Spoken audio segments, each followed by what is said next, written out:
አይነት ፍርሃት አይታይበትም? ቆይ ለምን ይመስልሻል? አላውቅም፣ ግን እናባረራቸውና ጉዳቸውን እናየዋለን። አባረራለሁ ስትይ እንዳትባረሪ ሴትዮ። ከምንድን ነው የምባረረው? ይልቅስ ከእሱ አካውንት ያለውን ብር እንዳያሸሸው። ገንዘብም ትፈልጊያለሽ? ምንም አይቀረኝም። ሹካ ማንኪያ መካፈላለሁ። ይቅናሽ። ይቅናን በል። እንደማይሆን እያወኩኝ እንዴ ለምን አይሆንም? እስቲ ታታስለፍልኝ። የሆነ ነገርም አለ። ምንም እንዳትይ። ምንም አንተ እኔን ነው እንደዚህ የምትናገረው? አዎ። ቆይ ለምን ደሞ አይፈሩት? ለምን ደሞ አይደነግጡት? አባረረችን ለምን አላሉ? ጭንቅላት ቢኖርሽ ነበር እሱን የምታስቢው፣ ግን የለም። ዳኒ ለምን እንደፈራ ብቻ ንገረኝ። መረጋጋታቸው አስፈርቶሻል? ምንም እንደማይመጡ ሲገባቸው ነው። ቆይ ቤቱ ሊያጣ ያለ ሰው ነው እንደዚህ የሚሆነው? ምንም አይመጡ ይመስልሻል? እና ምን ሊሆን ይችላል? እሱን ለማወቅ ዝም ብለሽ አለቀ። እሺ አባዬ፣ በቃ እነግራታለሁ። ንገራት። ይቅርታ አባዬ። ችግር የለውም ልጄ። ቆይ ብናገር ምን የምትል ይመስላል? አላቅም። ያንተ ታምረኛ ናት። እኔ በቃ ተጨነቅኩ። በዚህ በኩል የተዳሪ ነገር፣ በሌላ ደግሞ የእናንተ። ብዙ አትጨነቅ። ያው ያለው ነው የሚሆነው። እሺ ያለውን ነገር እኮ ነግሬሻለሁ አይደል? እና አባባን ከማየት ጋር ምን ያገናኘዋል? እመኚኝ፣ ዛሬ አይሆንም። ለምን አይሆንም? ለምን አትረጂኝም ፍቅር? ይኸውልህ ቤተሰቦችን አንተ ብትሆን የሚያስታወቀኝ ለእኔ ቤተሰቦች ይሆነዋል። አዎ ልክ ነሽ እኮ፣ ግን ዶክቶ እኔ ራሴ ሄዳለሁ።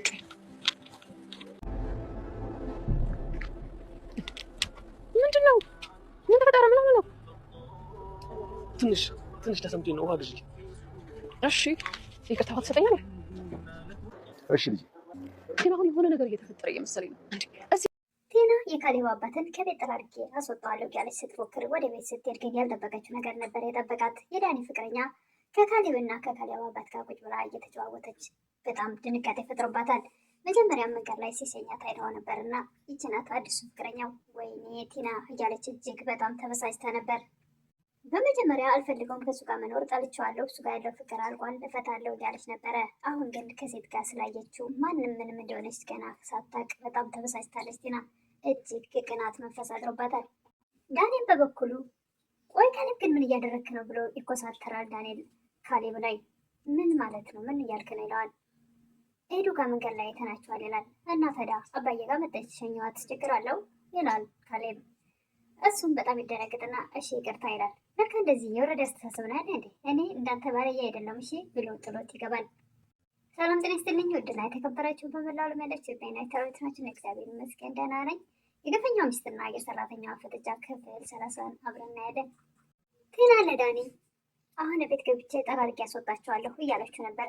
ዳኒም ቀድሞ የሚወጣው አይታወቅምና መጀመሪያ ግን የራስሽን ሻንጣ አዘጋጅ ያላት ነበረ።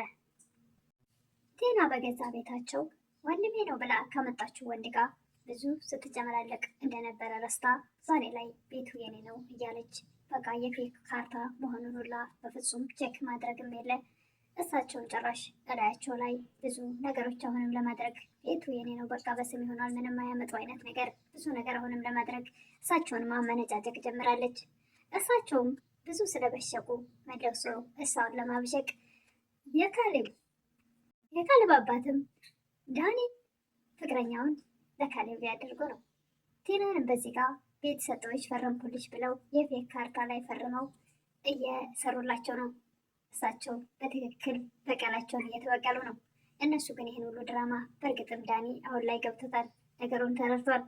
ቲና ግን በፍጹም ልትነቃ አልቻለችም። በእርግጥ ዳኒ አሁን ለመናገርም ግራ ተጋብቷል። ብነግራትስ እንገራት እንዴ? ሰላም የላገኝ በቃ ተናግሬ እኔ ተጨንቄያለሁ ይላል።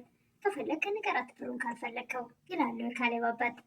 እሱም በቃ እሺ አባዬ ይቅርታ፣ ያችን 4 ሚሊዮን ለማግኘት እንግዲህ አሁንም ተስፋ ላይ ነው ዳኒ። ግን እኮ እንደማባረራቸው እና ቤቱን እንደሚሸጠው ያክል ምንም ስሜት እየሰጣቸው አይደለም፣ ምንድን ነው ችግሩ እያለች ነው ቲና።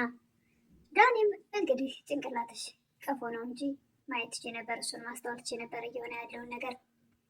ለማንኛውም 1 ሳምንት ታገሽኝ፣ ከዛ በኋላ ያለውን ነገር ነግርሻለሁ ይላል ዳኒ። አሁኑኑ ንገረኝ ትላለች ቲና። በፍጹም አሁን ልነግርሽ አልችልም፣ ልነግርሽ ስላልቻልኩ እኮ ነው። ዳኒ ተረጋግተች ብታስቢበት ጥሩ ነው። ስታስቢው ቤታቸውን አንቺተሽ ስትሸጪ ዝም የሚሉ ይመስልሻል? ቤቱ እንኳን ያንቺ ቢሆን እንዴት ነው 15 ቀን እንኳን ሳትታገሽ በላያቸው ላይ የምትሸጪው ይላል ዳኒ። እንደውም እኔ መልካም ነገር አድርጌላቸው ነው እንጂ ወደው ነበር ማባረር የነበረብኝ። ቲናም ካሌብን አካውንት ላይ የተቀመጠውን ገንዘብ ሳላሳግድብህ አካፍለኝ ያለች ነበረ። እሺ አንቺስ ከቤቱ ታካፍኛለሽ? በፍጹም እሱማ ሲያምርህ ይቀራል ትላለች። እንደውም ከነ አባትህ ነው መንቅር የሚያስወጣት ከዚህ ቤት። አልተነካ የሆነ ነገር ይዘሽ ለመውጣት ነው ወደዚህ ቤት የገባሽው ይላል ካሌብ። እሷም እንደፈለግ ካስበው፣ ግን ደግሞ ከፈታኝ በባዶ እጄ መሄድ የለብኝም። ለካ አንቺ እንደዚህ ጅብ ነበርሽ እንዴ ይላል ካሌብ። አይደለሁኝም፣ መቼም አልሆንም፣ ግን ደግሞ መሆን ስላለበት ነው። ትና ለዳኒም አሁን እኮ ባለቤት ነኝ እያለችው ነበር። ቤት ብቻ በቂ አይደለም ይላል። ቤት ይዞ ማልቀስ ደግሞ ጥሩ ነው፣ ደግሞ ገና ሹካ ማንኪያ ሳይቀር ነው የምካፈለው እያለች ነበር። ቲና ካሌብን እስከ አባቱ አባራ ከዳንኤል ጋር በፍቅር ወይም ደግሞ በትዳር ተሳስራ መኖር ነው አላማዋ። ዳንኤል ደግሞ የሆነ ነገር አግኝቶ የሚወዳት ፍቅረኛውን አግብቶ እሷ ከሰው ጋር መኖር ነው። ቲናን በፍጹም አይፈልጋትም። ይሄንም አልተረዳችም። ቲና ግን እዚህ ጋር ወይ ከገንዘብ አልሆነች፣ ወይ ከእውነተኛ ባሏ ከትዳሯ አልሆነች፣ ወይ ከዳኒ አልሆነች ሜዳ ላይ። ኤደንም ለዳኒ በየጊዜው አባባ ጋር መሄድ አለብኝ ትለዋለች። እሱም በፍጹም ደስተኛ አይደለም። እንዴ ቤተሰቦች ብለህ እስካስተዋወቀኝ ድረስ ለእኔም ቤተሰቦች ናቸው። አባባ ጋር በፍጹም ልትከለከለኝ አትችልም። አንተ ካልወሰድከኝ እራሴ እሄዳለሁ። ቲናም ወደ ቤት ተመልሳ ቤት ቁጭ ብላ ከዳኒ ጋር ወይኔ ቲና እያለች ነበር። አባዬ ተበላት ልጅ ካሌብን እኮ ከሴት ጋር እየወጡ ብላ ነው እንደዚህ የምትሆነው እያለ ነበር። እሳቸውም እንዴ ታዲያ አሁን እኮ የፈለገውን ማድረግ መብቱ ነው ይላሉ እሳቸው። እና መሰፋታን ትላለች ቲና። እንዴ ባትፋቱ በቃ እኮ ፈተሸዋል ማለት ይቻላል። እፈታዋለሁ አልፈልገውም ስላልሽ አንቺም ሌላ በዛ አዘጋጅተሽ ቢሆን ነው እንጂ እንደዛ ልትያችም ነበር። ስለዚህ እሱም እንደፈለገ መሆን መብቱ ነው እያሉ ነበረ የካሌብ አባት። ኤደንም የካሌብ አባትን አግኝታ አንዳንድ ነገሮችን እያማከረች ነበረ። ዳኒ እናንተም ጋር በፍጹም እንድመጣ አይፈልግም። አላማው ሀሳቡ አልገባኝም። እኔ ደግሞ ጊዜ እንዲባክን የምፈልግ ሰው አይደለሁም እያለቻቸው ነበር። የካሌብ አባትም ኤደንን እጅግ በጣም እየወደዷት ነው። ስርዓቷ፣ ትህትናዋ እጅግ በጣም እየወደዷት ስለሆነ እሳቸው ቀስ በቀስ ከዳኒ ጋር እንድትርቅ እያደረጉ ያለውን ነገር እንድትረዳው ዳኒን እንድታውቀው እያደረጉ ነው። ከጀርባው ምን እንዳለ ለመጠቆም እየሞከሩ ነበር። ኤደንን ለልጃቸውን ለካሌብ ለማጋባት እሳቸው ጥረት እያደረጉ ነው። የካሌብ አባትም ውጭ ተገናኝተው ስለነበረ ከኤደን ጋር እቤት ነይና አንዳንድ ነገሮችን መካከራለን እያሏት ነበር። እሷም ምን እለዋለሁ ዳኒ አልነገርኩትም ትላለች። እሱስ አንዳንድ ነገር ይዋሽሻል አይደል? አንቺም አባባ ነይ ብሎኝ ነው በይው። ምን የሚባል ነገር ይታጣል? እሱስ የሚለው ነገር አያጣም አይደል? በቃ አባባ ደውሎ ነይ ብሎኛል በይው ይለዋታል። ይህንም ዳኒ በተደጋጋሚ አይደለም ከካሌብ ጋር ከሴት ጓደኞች ጋር ሳይሽ እቀናለሁ፣ በፍጹም ወደዛ ቤት እኔ ሳልኖር በተለይ እንዳትመጪ ብሏት ስለነበረ ያን ነገር እያሰበች ነበር። ለካሌብ አባትም እየነገረቻቸው ነበር። እሳቸው ችግር የለም ነይ በቃ እሳቸው ደውለዋል በይ ስላሏት እሷም ቀጥ ብላ ወደ ቤት ትሄዳለች። ኤደንም ቤት ተሰብስበው ከትሁትና ከካሌብ አባት ጋር ቡና ተፈልቶ እየተጨዋወቱ ነበረ። ካሌብ ስራ ውሎ ሲመጣ ቲናና ዳንኤል መንገድ ላይ እየተጨቃጨቁ ባለመስማማት አንዳንድ ነገር መንገድ ላይ ተገናኝተው ነበረ። አጋጣሚ ፊትና ኋላ እየሄዱ ስለነበረ አሁን ዳኒ ካሌብ እድሉን እንስጥህ፣ ምን የምትል ነገር አለ እኔና ቲናን ይላል።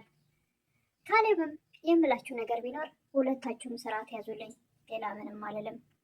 ዳኒም በቁጣ ካሌብ ግን እንዴት እንደዚህ ትደርጋለህ? ለምን እንደዚህ ቃል እንዲህ አይነት ቃላት ትናገራለህ? ለትንሽ ጊዜ ታገሰኝ፣ ከቤት ለቅቄ እወጣልሃለሁ ይል ነበረ። ቲናም ማንም የሚወጣው በገዛ ቤታችን እሱ ነው ወይስ እኛ የምንወጣው እያለች አጓጉል ቃላቶችን ስትናገር ነበር። ካሌብም እነሱን ቀድማቸው ወደ ቤት ሲገባ ኤደን ከአባቱ ጋር ተቀምጣ እየተጨዋወተች ያገኛል። ሁሉንም ሰላም ብሎ ይቀመጣል። እነሱም ተከትለው ይገባሉ። እንግዲህ የዛሬው ቪዲዮ ያለቀው የግፈኛው ሚስትና የሰራተኛ ፍጥጫ፣ ቲና የማጠብቀውን ነገር እነሱን ለማባረር ወደ ቤት ሰክሰክ እያለች ስትመጣ የዳኒ ፍቅረኛ እንግዲህ ኤደን በበኩሏ የዳኒ እህት ናት ብላ ነው የምታስበው። ምን ይከሰት ይሆን በሚቀጥለው እሱን የምናየው ነገር ይሆናል። የምታበረታቱኝ እህቶቼ ምስጋና ከልብ ነው። አሁንም አብረታችሁ አይለኝ እላለሁ። ቪዲዮውን ስትጀምሩ ላይክ በማድረግ ጀምሩ። ደግሞ አዲስ የሆናችሁ ሰብስክራይብ እያደረጋችሁ ቤተሰቡን ሁላችሁም አበረታቱኝ እላለሁ። አመሰግናለሁ።